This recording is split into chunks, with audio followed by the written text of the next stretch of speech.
ఒక్కొక్క రాష్ట్రం 1,00,000 కోట్ల రూపాయలు ఖర్చు పెట్టే పరిస్థితికి వచ్చారు. కొన్ని రాష్ట్రాలు 70,000 కోట్ల రూపాయలు ఖర్చు పెట్టారు సిరిసగం వేసుకొని. దీనివల్ల ఇంటింటికి కొళ్ళాయి ద్వారా నీళ్లు ఇచ్చారు. మన రాష్ట్రంలో దౌర్భాగ్యం 3,000 2,000 కోట్లు ఖర్చు పెట్టకుండా, ఇచ్చిన డబ్బులకి లెక్క చూపించకుండా, ఇచ్చిన డబ్బులు రిలీజ్ చేయకుండా ఇష్టానుసారంగా చేస్తే నిన్నే నేను చెప్పా, మళ్లీ ఒకసారి స్ట్రీమ్ లైన్ చేద్దాం.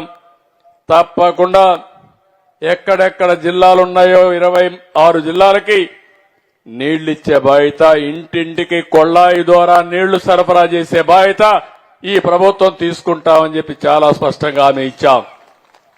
ఈలాంటి గారు చూస్తారు, ఆయన కిందనే వస్తుంది. నిన్నే సమీక్ష పెట్టాం. సమీక్ష పెట్టి ఒక నిర్ణయం చేశాం. ఒక 550 కోట్ల రూపాయలు శాంక్షన్ చేస్తే ఇంకొక 600 కోట్లు వస్తుందంటే ముందు తీసుకురమ్మని చెప్పాను. ఒక 60,000 కోట్ల రూపాయలు దగ్గర అదనంగా ఖర్చు అవుతుందంటే అవి కూడా చేయమన్నాను. ఈరోజు ఇలాంటి ఇక్కడ ఒక స్కీమ్ ఉంది, వాటర్ స్కీమ్ ఉంది. ఆ వాటర్ స్కీమ్ను చూస్తే ఎప్పుడో కట్టిన వాటర్ స్కీము ఇప్పుడు కూలిపోయే పరిస్థితిలో ఉంది. అలాంటి వాటర్ స్కీమ్స్ అన్ని కూడా మళ్లీ కొత్తగా కట్టుకునే అవకాశం ఈ జల్ జీవన్ మిషన్ లో ఉంది. దాన్ని కూడా ఉపయోగించకుండా ముఖ్యమంత్రి ఇష్టానుసారంగా ముందుకు పోయాడంటే మీరు గుర్తుపెట్టుకోవాలి. అందుకే నేను మీకు ఇచ్చినటువంటి 7 వైట్ పేపర్లు ఇచ్చాను. చాలా స్పష్టంగా ఎక్స్ప్లెయిన్ చేశాను. ఎంత దోపిడీ చేశారు, ఎన్ని డిపార్ట్మెంట్లు విధ్వంసం చేశారు, ఎన్ని వ్యవస్థలను నాశనం చేశారు, ఎన్ని లక్షల కోట్ల రూపాయలు అప్పు చేశారో అన్ని కూడా మీకు ఇచ్చే పరిస్థితికి వచ్చాను. అవన్నీ ఇచ్చిన తర్వాత అన్ని డిపార్ట్మెంట్లని ఈరోజు స్ట్రీమ్ లైన్ చేస్తూ ముందుకు పోయే పరిస్థితికి వచ్చాం. నేను ఒకే ఒక విషయం మీ అందరికీ విజ్ఞప్తి చేస్తున్నాను. ఈరోజు మీరందరూ ఇక్కడ సమావేశమైనప్పుడు అనేక విషయాలు మనం ఇక్కడ మాట్లాడుకుంటున్నాం. ఇప్పుడే ఒక కుటుంబం అయితే మనం మాట్లాడినప్పుడు కొన్ని విషయాలు మాట్లాడారు. ఈరోజు ఈ ఊర్లో కూడా సర్పంచ్కి ఒక బాధ్యత చెప్తున్నా.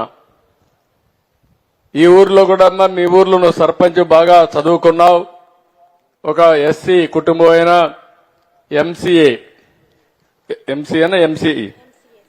ఎంసీఏ చేసింది, మాస్టర్ కంప్యూటర్ సైన్స్ చేసింది, ఒక బాగా చదువుకున్న అమ్మాయి. కానీ మీ ఊర్లో కూడా జనాభా తగ్గిపోతా ఉంది. ఇప్పుడు మామూలుగా ఒకప్పుడు ఇక్కడుండే వాళ్ళకు గుర్తుంటుంది, ఒక 15-20 ఏళ్లకు మునుపు నేనంతా కూడా జనాభా నియంత్రణ కోసం అందరికీ చెప్పాను.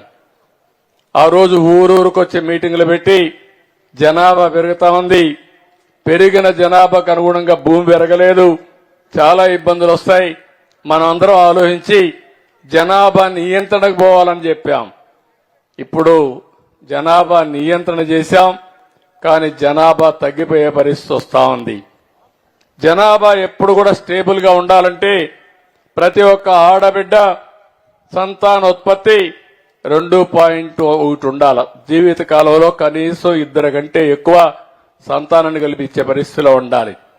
ఇప్పుడు అందరూ కూడా 1.6కు వచ్చేశారు.